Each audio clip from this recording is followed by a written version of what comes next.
California has a great history, a really interesting history, but most people who live here don't know much about it because they're so recently arrived.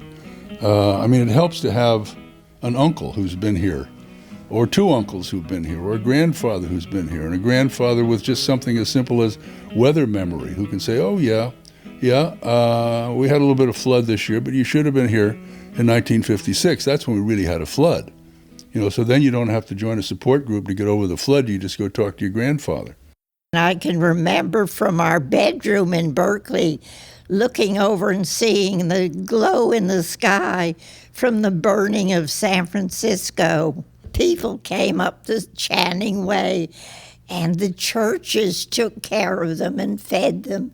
And I remember one man coming up with a parrot on his arm, and the parrot kept saying, "Hard times these, hard times these." Diane Cooley's ranch looks like it did 150 years ago when her relatives first farmed it. In spring, pastures almost too green to be real run up against rolling grassy hills studded with oak trees. In the cool of the whitewashed barn, Diane shows me her favorite saddle, adorned with California poppies.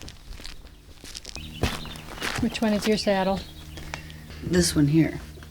And when did you get that saddle? I got this saddle when I was, I think, 10. God, I've never gotten anything in my life that thrilled me anymore. I think it was more exciting than my wedding day, practically. And who was your horse at the time? Kita. She was a small mare, perfect for a little girl. And I remember when she was foaled, and I was maybe 6 or 7, and went out in the field and saw her there. And then when she got old enough to be broke and trained, she was given to me. But when Kita died, boy, I cried and cried. I think I cried more than I did for any of my relatives. Next to the barn is an old farmhouse where all the Cooley family memorabilia is kept. Swords from the Civil War, old photographs from the heyday of ranching when the family would host large parties after the roundup. This is an old roundup over at the Kelly Thompsons. This is a roundup right here, out that window right there.